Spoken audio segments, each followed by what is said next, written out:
We're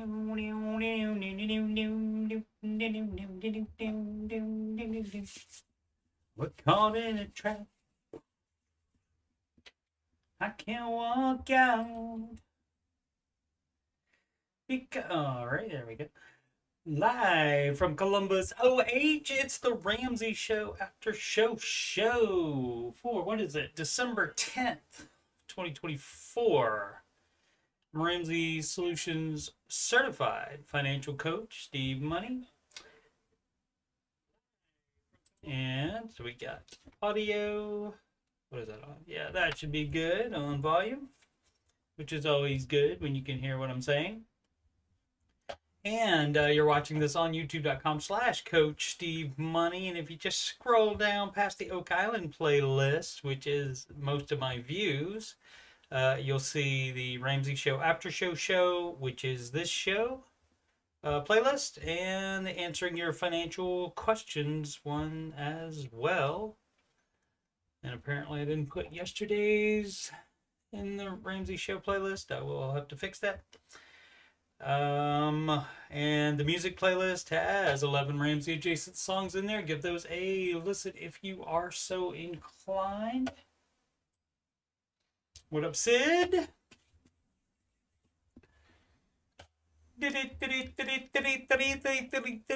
Market report. Everything down again today for second day. What do we want to check first? Let's check the rest of the planet first. Everything down in Europe, mostly up in Asia. As far as the US dollar, it is over the euro, over the Japanese yen, but the British pound low up over the US dollar. US dollar up over the Canadian dollar, sorry. But US dollar up over the Australian dollarmite. Let's see what the futures look like. Down still. Oh, let's see who we have coming up. Tomorrow, Adobe, and on the 12th, Broadcom and Costco. Alphabet up 5.59%. They were down yesterday, so making up for that for some reason. So overall, I mean, the top 7 most followed single stocks on the Google, 1, 2, 3, 4 of them are actually up. So the fact that the NASDAQ, which should be reflected in your large cap managed mutual fund, that being down 23%, that may not affect you if your managed fund has more of these 4 and less of Microsoft and Amazon. So that is why you get the managed fund to make more money, leaving money on the table by just doing the index. What else do we want to look at? Did I have anything else to look at here? No, I don't think so. I think that'll do it for the market today. I do have some news stories related to the market. Federal judge blocks the largest supermarket merger in history. That's Kroger wanted to merge with Albertsons. And let's see, ruling that the largest merger in U.S. supermarket history would limit competition and harm consumers. I don't know about that. Are you saying that there's not going to be any Walmarts in that area where the Kroger and the Albertsons is going to be? And all the other grocery stores, you're saying they're not going to be there? I don't know about that. But not in charge of it. Let's see. Kroger and Albertsons employ mostly unionized workforces and said they wanted to merge to be more competitive against non-union giants such as Walmart, Amazon, and Costco. Okay. So I guess the employees want to merge, or the ownership wants to merge. Oh, okay. Oh, okay. I got you. They want to merge because they're making less money because they are unionized, and so the unions force more benefits and such and pay probably and such to the employees, and so they want to merge to hopefully make more money, and then they can compete themselves more with the non-union giants. I gotcha. Okay, but federal judge said nay. So we'll have to see where that goes. I don't know what happens with that. I don't know if that can. I guess that can be appealed to the Supreme Court. I suppose. High grocery prices help scuttle the deal. Small grocery stores struggling. All right. Yeah. Doesn't say. Yeah, I'm not seeing on here where it says like the next step of it, but I guess I'm assuming it can go to the Federal Trade Commission in February, sued to block the deal. Okay, and so I'm assuming that it could be appealed. This from the BBC. Coffee price surges to highest on record, and I believe this was because of too much rain.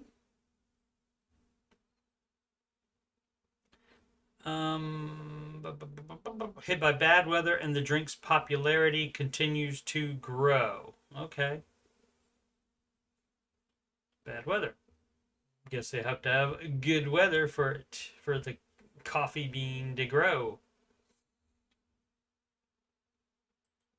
What do we have? I saw a country music is asked about it.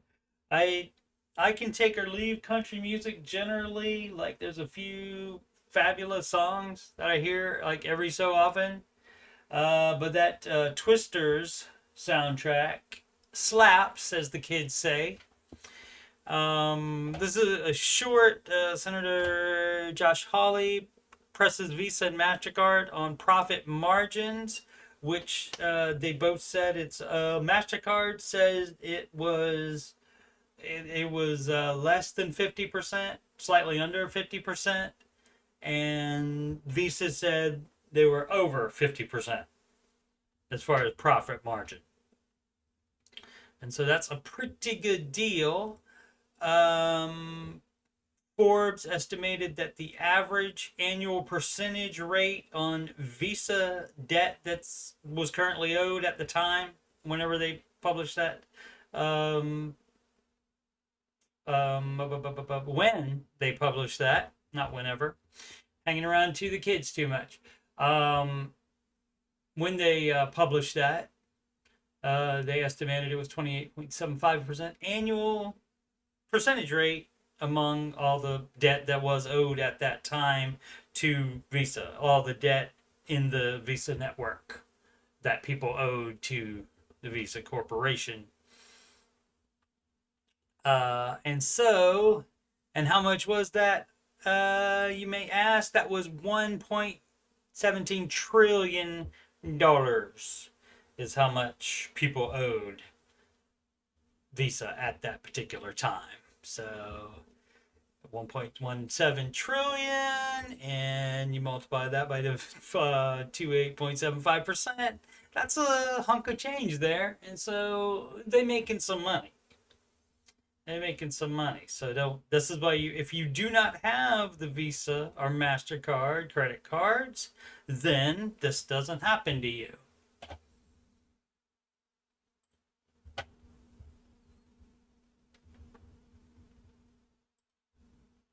Please, lightly, you don't have to smash it, but you can lightly just tap on that thumbs up. Much appreciated. And thank you, of course, so much for watching. Anybody watching now live or that will be watching later. Let's get into questions. Again, we're doing some Facebook questions this week. Might go back to the Reddit tomorrow. But this is the Ramsey Baby Steps community group on Facebook, and that is the only one run by Ramsey Solutions itself. A lot of people think the Dave Ramsey subreddit is run by Ramsey Solutions. It's not. It's run by fans. And any other group that's not named the Ramsey Baby Steps community on the Facebook is also run by fans.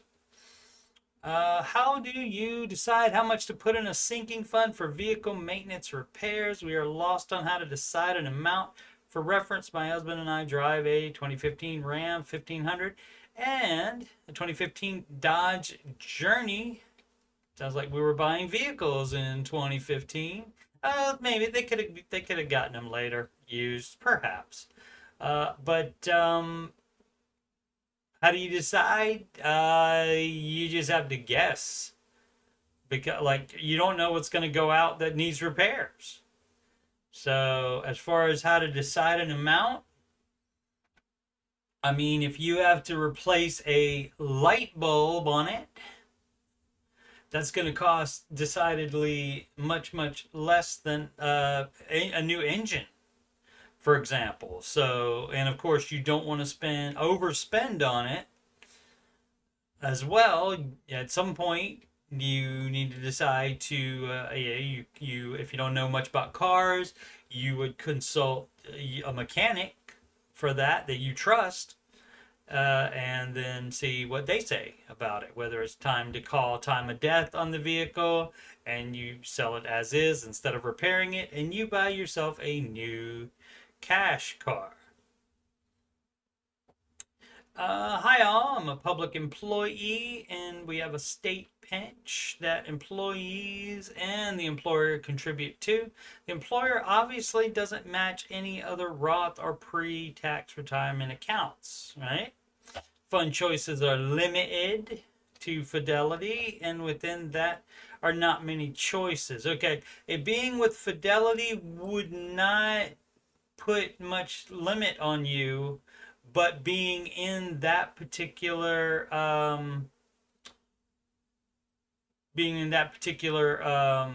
pension plan, that is going to limit you. Wait a minute. Oh, they have the state pension, and they also have pre-tax retirement account. So they would also have a 401k on that. So that must be that, because the pension, I don't think the pension is in the market. Actually, I don't know. I actually don't know how that works, and how that actually generates money for that. I'll have to look into that. It never came up before. Never thought about it before. But should I just stop contributing to the employer Roth? Okay, so they do have it. So that's not part of the pension. So they have both. Okay. And just max out Roth IRAs through our ELP. You would do that first. You should still be, if you're on step 4, you should be investing 15% of gross. So you would max out the Roth IRA first if there's no match.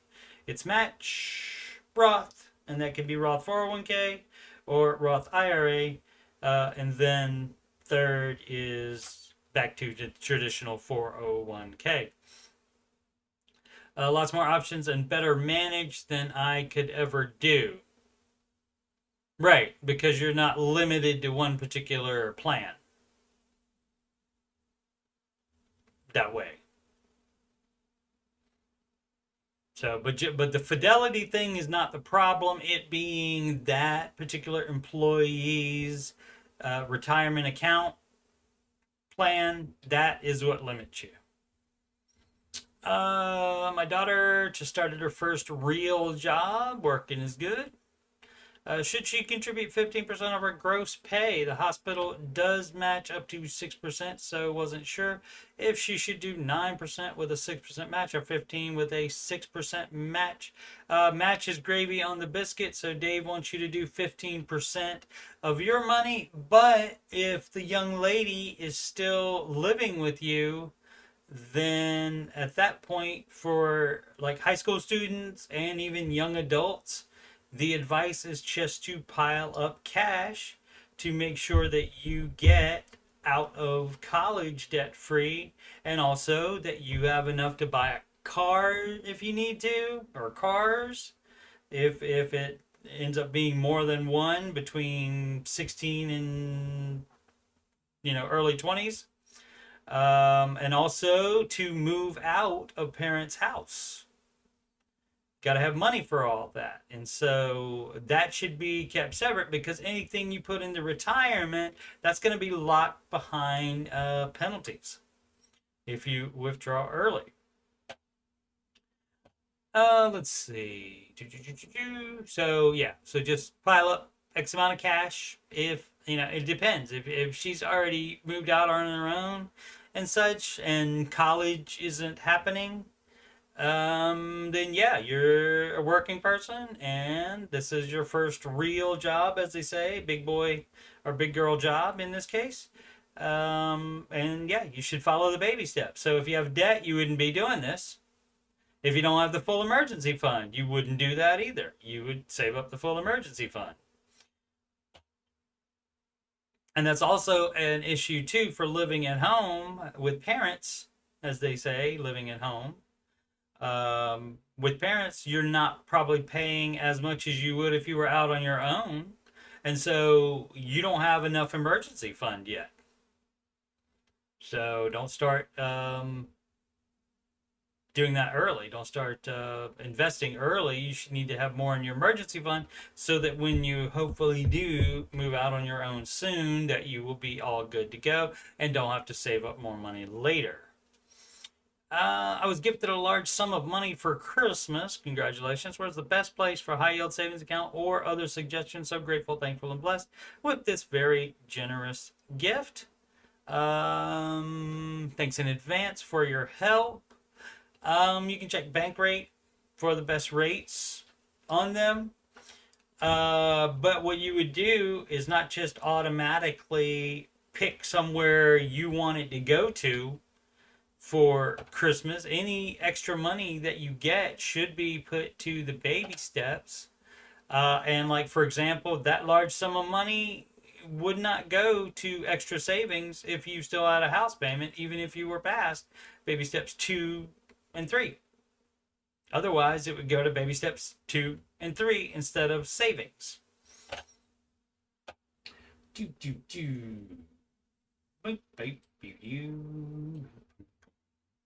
Hi guys, I just received my first Dave Ramsey book today, The Total Money Makeover. Started the baby steps a couple of months ago, and I'm on baby step 2. I have a long way to go and a short time to get there. But I'm looking forward to reading this book and learning more to become debt-free forever. I love this group and learn so much daily. Thank you. All right, that's a fun thing. Another person starting the baby steps. Excellent. Got to start it to be able to get through them and finish them. Help me make sense of what is the best option, because sometimes when it sounds too good to be true, it isn't.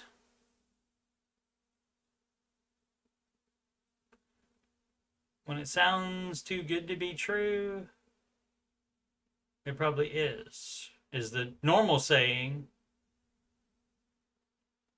which means you got to watch out for it. But in the case of saying it isn't, that means if it sounds too good to be true, this could be the right thing to do too, though. So let's see. Here's my current situation. My divorce is just weeks from being finalized, and my house is currently on the market. We're expecting to sell for a very fair price, which will not only pay off my debt in full, give a generous emergency fund, and a good amount towards a down payment for a new home. I'm currently living in a 27-foot fifth wheel trailer in my parents' backyard for a year while my credit gets better, thanks to my ex and some bad decisions. My plan was to live in the trailer for a year while continuing to work my full-time job, plus 2 part-time jobs. Working is good, and continue to save towards buying a new home after the year. Right? Okay, but this here is not part of the Ramsey plan. While my credit gets better, doesn't matter. Credit score doesn't matter. You can buy a house with manual underwriting in America. Now, and I don't know how many fifth wheels I wonder if they call it a fifth wheel even in other countries. But yeah, so the credit thing doesn't matter. So I don't know what she thinks would be, if it sounds too good to be true. It isn't. That she thinks is sounds too good to be true, but it's still not a bad idea. Is that living in I mean, it's fine to live in that fifth wheel trailer if you want, until you get your footing under you. And in your case, I guess you want to stay there until you can buy a new house. And so that's up to you, but it might take more than just a year of saving in order to, let's say, a generous emergency fund. So maybe the house will make enough for you to pay the debts off and give you a full emergency fund, and also a little chunk at least, towards the down payment. You can add that to what you save up, and then you can buy a house when you can afford it. You can't say, oh, I'm gonna buy a house in this year. That is illogical to do that. That is not smart to do that, because then you're locking yourself into a situation where you'll think, oh, I have to buy it this year. No, you don't. You don't. You buy it when you can afford it. Yesterday, my dad and I had a conversation about. I think this is all one thing. Dad and I had a conversation, and a new idea has come into play. Both my parents have some medical issues. My mom is starting cancer treatment, and my eldest son has lived with them all of his life. Was young, made poor decisions, and because of his diagnosis, is that what that means? Of autism, moving him was a terrible choice. In the event of my parents passing, as an only child, everything was being left to me. Okay, I also will be providing all care for my eldest child, as he will never live independently. With that said, we discussed what if we took the money saved, and rather than buying a new house within a year, instead built a home right on their property that eventually would be mine anyhow, that could suit my son's long-term needs and would allow him to get comfortable and used to this home before anything was to happen, but also put an in-law type suite so my parents had their own space. They have their own house now. What do they need that for? The property is slightly smaller than we have envisioned, but we do have the option to purchase more land from the farmers surrounding them to make it completely what we want. Okay, the problem is it's on your parents' land. So when you build a house, you want it to be on your land. Is it stupid to put the money towards building here versus just buying another home? Yeah. Because you're counting on somebody else's land. And you say it's going to be left to you, fine, but at the moment it's not. And guess what? As long as they're alive, they can change their will. So that's a no. So you don't do that. Also, you're going to pay more money for a build. Unless you're doing the work yourself, you're going to pay more money for a build than for something that's already built. For context, I do have TFSA and RRSPs that I contribute to at work. We would have a very significant down payment that we will be adding to the next year, okay? I will have zero debt once my home sells. A $5,000 emergency fund, not enough. Not enough. If you're going to buy a house, you need to have 6-month emergency fund. So that's a no. No car payment, right? You said, because debt gone. Minimal bills the next year while staying in the trailer, right? Gotcha. What's everyone's opinions? Do we stay and build? Again, this is not something I pushed on my parents, but something they think is a great idea and are of sound mind as they're only in their 60s. Or do we purchase something else and then in the future figure out how to juggle 2 homes and what's the best for my son and try to help them from a distance at another home? Yeah, again, because you don't own the land yet. I mean, if they want to go ahead and put the land in your name. They want to give it to you early, then that's fine. But again, you're going to pay more for you doing a custom build than buying an already built house, even a brand new already built house. But as far as what are the would the parents sell their house on that same land? Because I don't know what the in-law suite is for. I don't know what that's for. On there. Let me read that part again. See if I missed anything on that.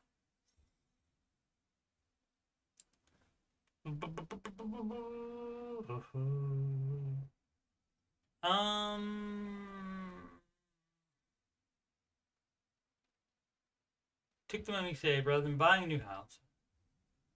Apologies.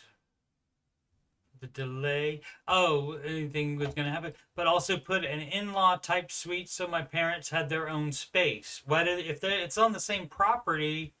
What unless they have hundreds of acres, why wouldn't their house be close enough to walk to? Or or at least golf cart to. Something like that. So I don't know why they would need that if they're not selling their own house. So that's also probably going to raise the cost of that building as well. So that would be a no for me, Doug. That's too much stuff up in the air. Again, I would think more favorably on it. It would still probably be a no for me. But I would think more favorably on it if you own that land already. So if they want to give you that land already, and they can use the what is that? The lifetime exemption stuff on gift tax for gifting that to you instead of just leaving it to you. Then at that point I could stomach it a little bit better. But right now, with you not owning the land, I'm not building anything on somebody else's land. That would be a no for me. That's a no for me, dog. That idea is not going to Hollywood. Looking for suggestions, please. I have plenty. I have a 2014 Honda CR-V that has 250,000 miles. I'm thinking I should purchase a new used vehicle so I don't get caught in a major repair situation and might have to make a forced purchase. That was a little pitchy, dog.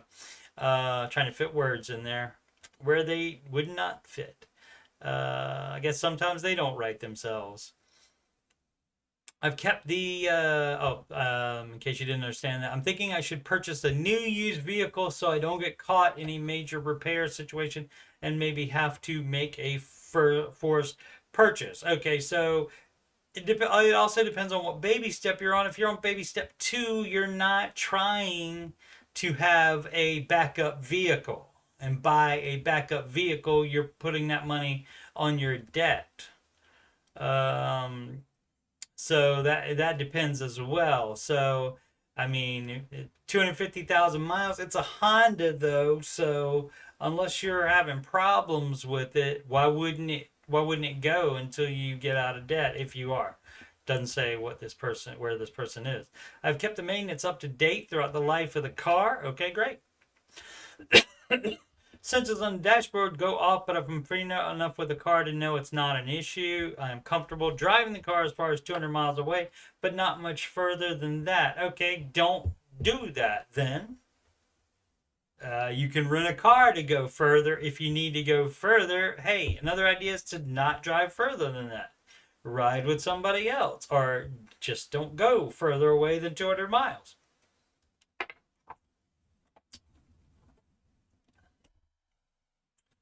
I would walk 200 miles and I would walk 200 more. Starting January 2025, I'll be working from home and not required to drive to work every day. Okay? So then that'll be less dependence on the vehicle as well. So no, you don't do that. At most, you should probably just be maybe putting a little bit away in a maybe a repair slash replacement fund, maybe. But again, that depends on what baby step you're on. If you're on baby step 2, you're not planning for a new vehicle. You're running that one into the ground before you even think about spending money on another vehicle. Is that the same one? Yeah, this is the ending of that one.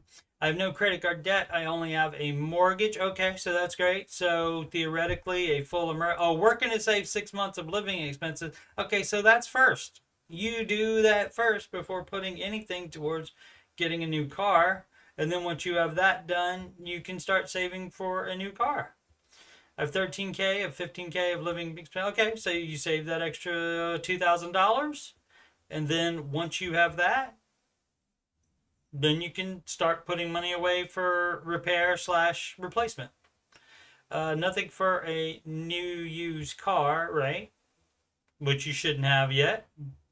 You're doing it correctly by getting the baby steps done, 2 and 3 done first.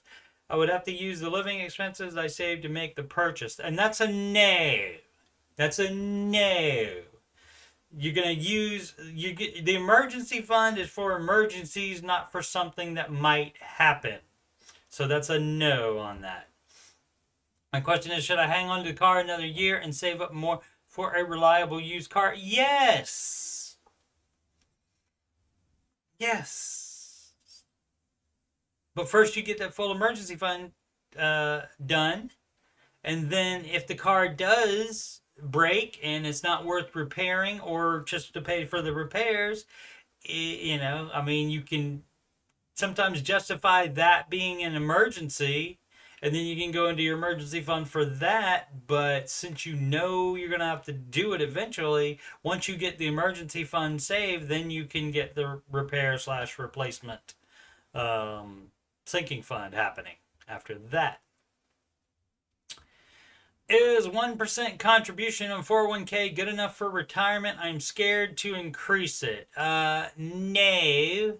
So, in the Ramsey Baby Steps community Facebook group, they probably have on there somewhere the baby steps. So when you look at step 4, investing, so that shouldn't even be that 1% if you're on baby step 1, 2, and 3. But then once you're on baby step 4, it says to invest 15% of your household income into retirement. So where does the 1% come from? And why are you scared to increase it is what I would ask this person. But this was all that there was. Just for fun, let's check it out, Wheeze. Doesn't say out. Let's pretend. 25 or so. And then we'll leave it at 67 for retirement. This is not a fire person in my mind. How much money do you currently have in investments? Give them a little bit. Let's say there's $1,000 all in there already. And there's probably not, but we'll start with 1,000. Actually, no. Let's assume none put in there yet. We'll assume none. That way it'll look worse. Do you have to put 0? There we go. And contributing monthly. Oh, we can't do. Yeah, we can't do that because we don't know how much you make. So we don't know how much the. All right, never mind. I thought it was a good idea. Thought it would make for some good content, but didn't think through. So yeah, there's no way to tell because we don't know. So how are we supposed to know if that's enough when you don't say So this person, obviously has needs answers big time because doesn't even know enough to say how much the amount is, because otherwise how can you can't calculate it. Not enough information to calculate it. Too many unknown variables on this case. But again, you don't even have to do the math. You just have to look at the freaking baby steps, and it says step 4, invest 15%. Right? I need help. I've not done anything about budgeting, savings, nothing. Okay, very normal. I hate the thought of doing this and of doing what? Budgeting, savings, nothing? Well, you are doing nothing. The nothing you're doing. nothing is exactly what you're doing. But the budgeting and saving, well, you shouldn't be saving other than the $1,000 emergency fund. You said you are in debt, so shouldn't be doing anything except $1,000 in emergency fund for your savings, and that's all you do there. Every other cent now goes to debt. Beyond, of course, expenses and minimum payments. So yeah, then that's where you cut the budget down and make more of that extra money that way. I would like to see us get out within the next few years. Okay, you can't just say that. How you make that happen is you do the budgeting and you follow the baby steps. So it doesn't work like, I would like to see us get out within the next few years. Yeah, that doesn't just happen because you say that. Have no idea what to do. I have a great idea. You're in the Ramsey Baby Steps community. Maybe you follow the baby steps. Maybe. I don't know if you've heard of Mr. Ramsey. He is the actually his company runs that particular group that you have posted on, and he's a financial advisor, and he has a set of steps that you can do, and it will make your financial life better. As far as doing the budgeting, you just cut things that you do not 100% need. You do not buy them. And yes, it might not be that fun, but that's just for a hashtag season.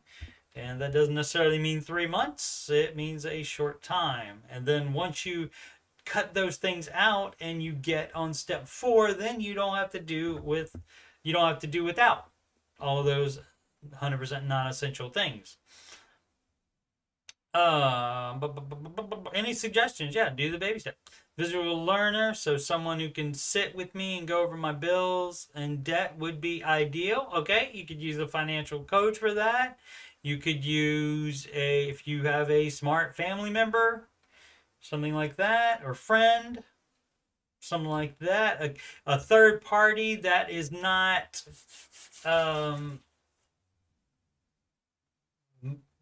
is impartial, basically, because like friend or family member would be like, oh, well, she needs her Netflix. No, you don't. So an impartial person might be the best. So your financial coach might be the thing, or you could just do FPU, and FPU does address it as well. And maybe you'd meet somebody in the class that could also help you if you needed additional help. This has got me so stressed out. It does not help that my husband between jobs starts a job tomorrow. Okay, that's good. And I don't know what his paydays are just yet. We'll know more of that tomorrow. But in the meantime, I need suggestions. Okay, also you can do something to bring in money, even if it's like work a little bit from home. Figure out what you can do to bring in money or to lower expenses. So yeah. So I mean, this is exactly the type of person that, or the situation rather, that situation a financial coach can definitely help in. But you could also, just do the FPU as well. Free date ideas for married couples, go. Okay, let's do that. For this season, driving around with hot chocolate and or snacks and looking at Christmas lights. Movie night at home. If any of you watching have any ideas for free date ideas for married couples or even unmarried couples that are free date ideas, please chime in the chat. Movie night at home. Let me see. I should try to think of one. I'll think of one while I'm reading these. Movie night at home with build your own taco / pizza bar. Okay, that's not necessarily free, but you got to eat dinner that night anyway. We do YouTube trivia nights at home. These are all from all different people. I just put them all together. Fire pit outside, drive and see decorations around town, beach. Which would not be free if you live in Ohio. Oh, there might be some kind of beach around here somewhere. You go like on the riverbank. We play cards or board games with treats or beverage on hand a lot. We try to have a series that we watch together. That's always fun for me to do with somebody. Beach walks, window shopping, and not window buying. Check out a board game from your local library. I did not realize they have board games at libraries. I guess that does make sense, so they might have those. Get your free library card from your local library. Have a movie night / weekend. Go pick out 2 or 3 movies together and get cozy with snacks from home. We love this more than going to the movies.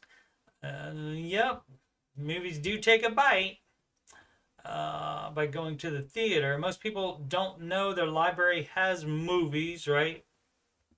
TV series, etc. on DVD and Blu-ray. Correct. We have a small airport near us with private planes that has a patio. Bring popcorn or snacks and watch them come and go. My kids also loved it when they were young. And well, I mean, the kids could still go now with you guys, but they'd probably be doing this the whole time instead of, the planes are going up and they're just scrolling. They're just scrolling. Oh, I don't have any lights on here, do I? Oh, except the... I'm lit enough. Okay, yeah. I wasn't moving. I want to make sure that I thought my streaming software was frozen because I didn't move. Let's see, where were we? Go on YouTube and look up dance lessons for couples and learn how to dance together at home. That's a fabulous idea. Okay, and I guess that's it. So, and let's see, did I think of any a free thing to do?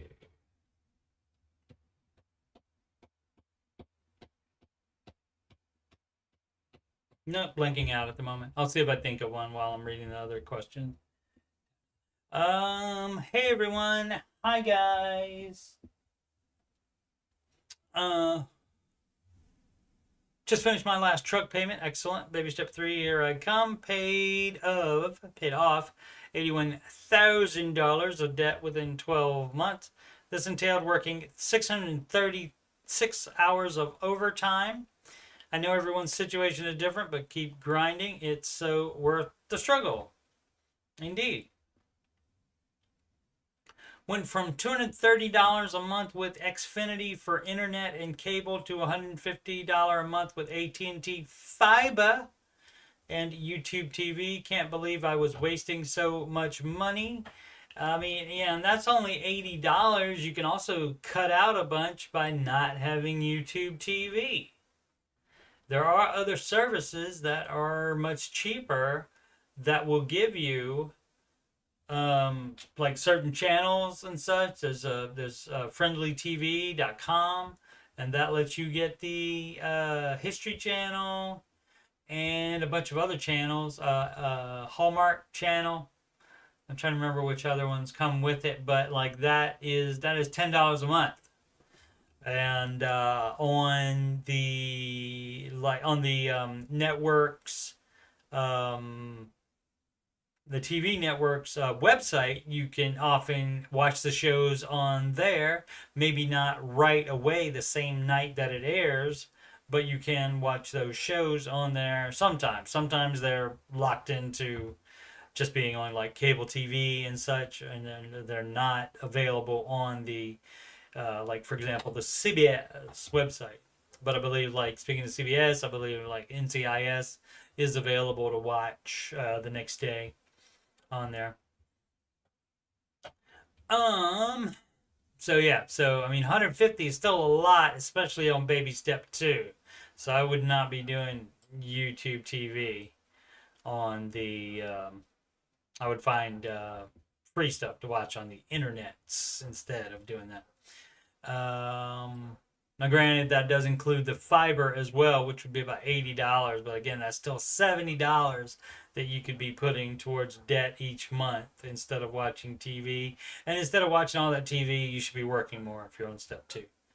Speaking of baby step 2, we let our siblings, all in their 30s and 40s, know a couple of months ago that we are not exchanging gifts with them this year.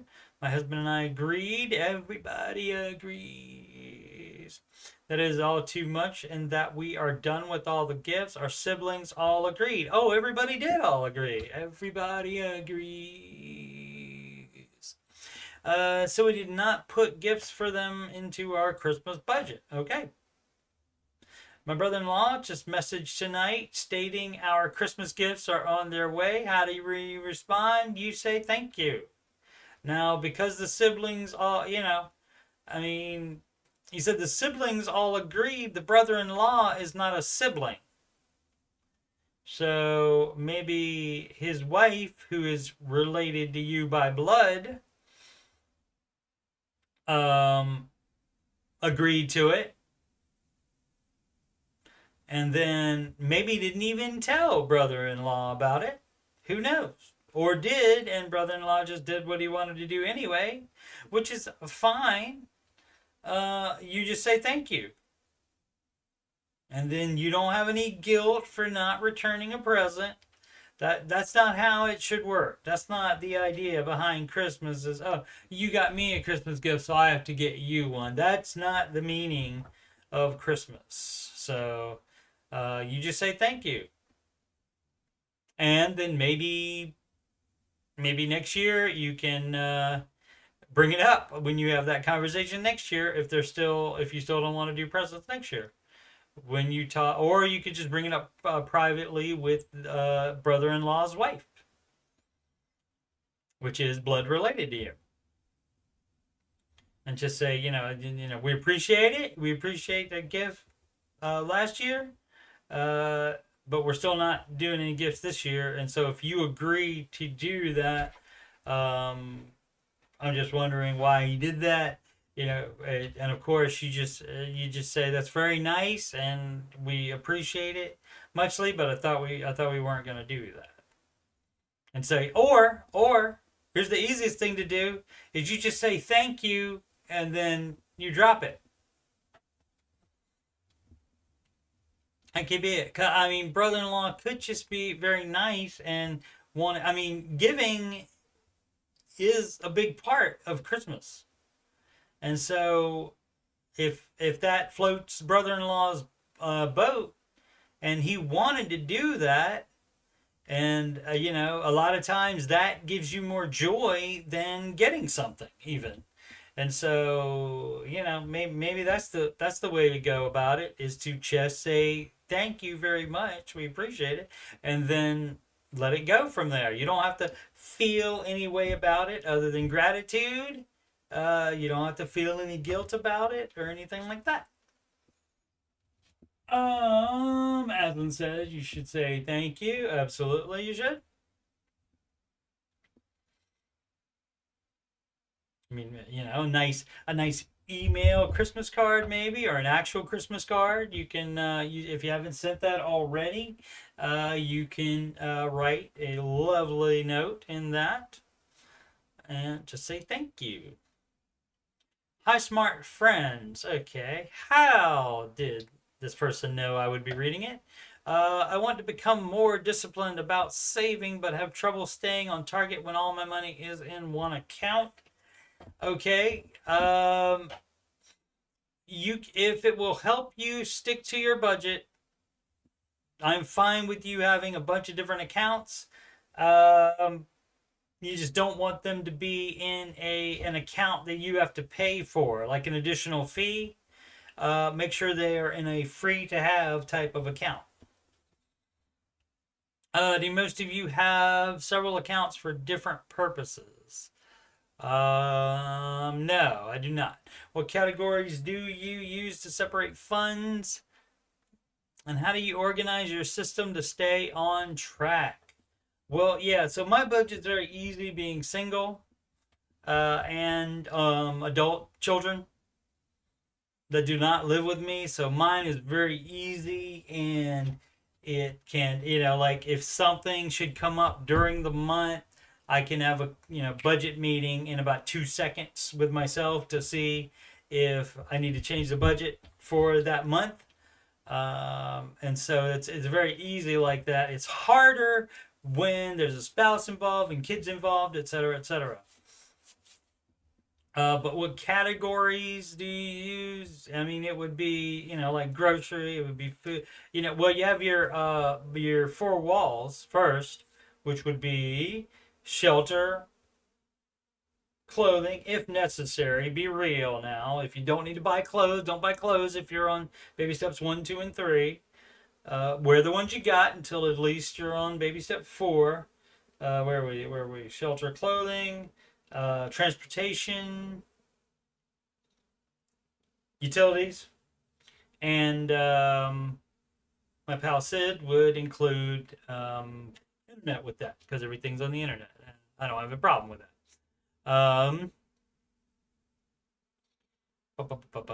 And how do you organize your system to stay on track? Well, when you make the budget, it tells you how much to spend that next month on that amount or on that particular service or item. And you just stick to that. And when the money's gone, then you don't buy anything more. And if, say, for example, you're only 2 weeks into the month and your food budget is gone, either you were delusional about how much food costs, or you just spent too much. You spent more than you should have, and you don't do that. Maybe you check it more often than you're checking it so that you know how much is left, and you say, oh, well, we got to cut back now. We got to cut back for the rest of the month on the food buying. And so, so this time when we go, we got to buy only the cheapest things at the grocery store to have for food. That kind of thing. Let's see, current system is messy, and I'm definitely a spender. Advise is the verb. Advice is the word you're looking for. P.S. Where do I go for a good high yield savings account, and how do you keep up with the various things you're saving for? If you have debt, you do not do that. You should only have your $1,000 emergency fund. An emergency fund needs to be kept in liquid. Immediate access to it. And most high yield savings do not have debit card or check writing privileges. And guess what? An emergency does not generally wait 1 to 3 days for that to transfer before the emergency happens. So that's a no. And how do you keep up with the various things you're saving for? You wouldn't be doing that,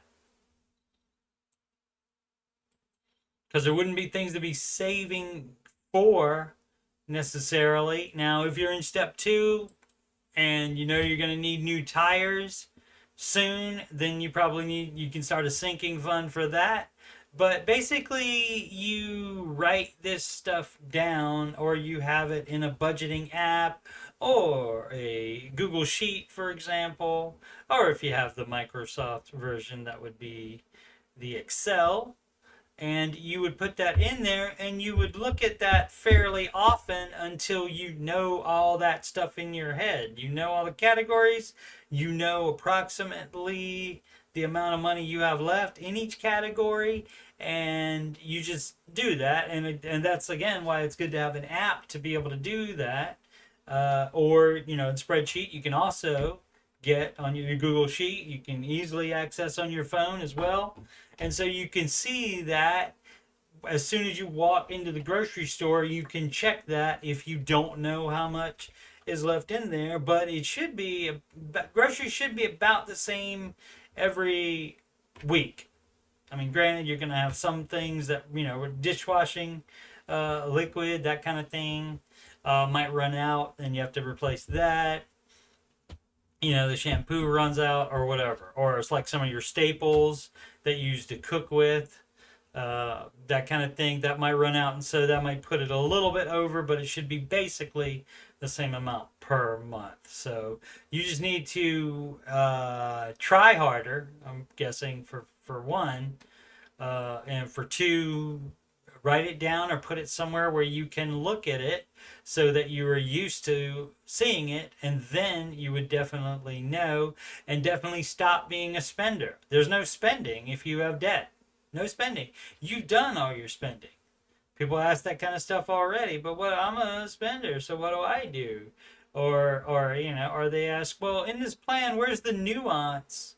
Where's the nuance about the the baby steps? Why do I have to not buy things that aren't 100% necessary? You've done all your nuance time already, racking up that debt. You've done plenty. No more nuance.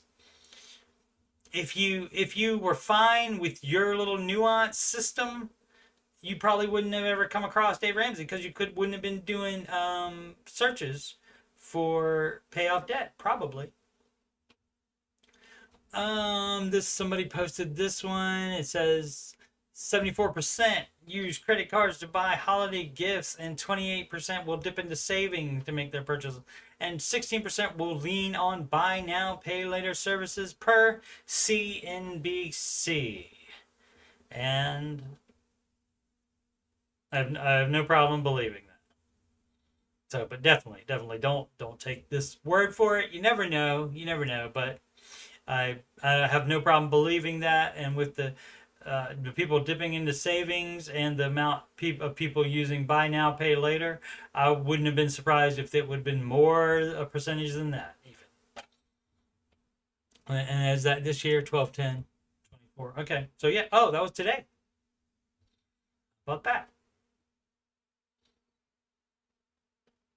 Oh, and that's it? Okay, great. Hey, and what do you know? We just filled up the time. I got the perfect amount of questions ready. Had some left over from yesterday, but added to it. And so did the perfect amount. So maybe tomorrow we'll go back to the Reddit well there.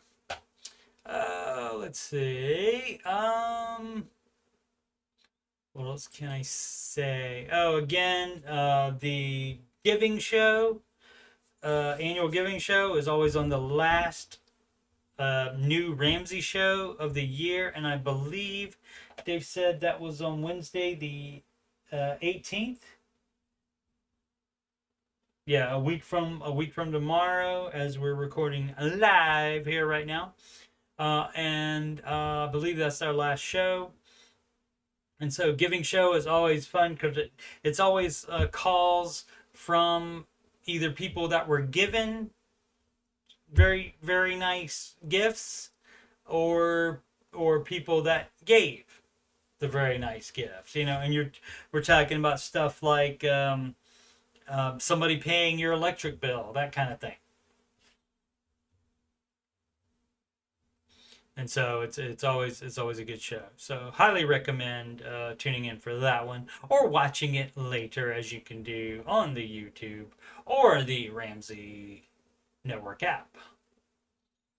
Right, once again, you're watching this live on, you're not necessarily live, but you're watching this on youtube.com/coachstevemoney.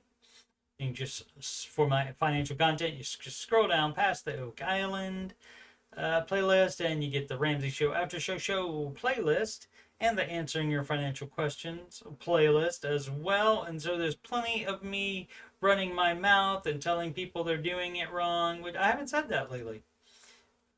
I don't think. Maybe I said it and didn't realize it, but normally I do quite a bit of you doing it wrong, or play George saying it. Let's do that. Didn't use a soundbite today at all. Let's do that. So, and when I do that, I would say, what do you think about that, George? You're doing it wrong. You're doing it wrong. You're doing it wrong. Yeah. And so that's how that works. Or this one, Janosch from Ghostbusters 2. Smart. If everything you're doing is bad, I want you to know this. That's a fun one. So I always keep forgetting to get what is it? Newt from Aliens, going mostly. They mostly come at night, mostly. And in the music playlist has 11 Ramsey adjacent songs in there. Alrighty. So again, thank you so much for watching. Please subscribe, like, and comment. And if you do that stuff already, I am very, very much appreciated. Thank you so very much. And as always, make smart financial decisions every day.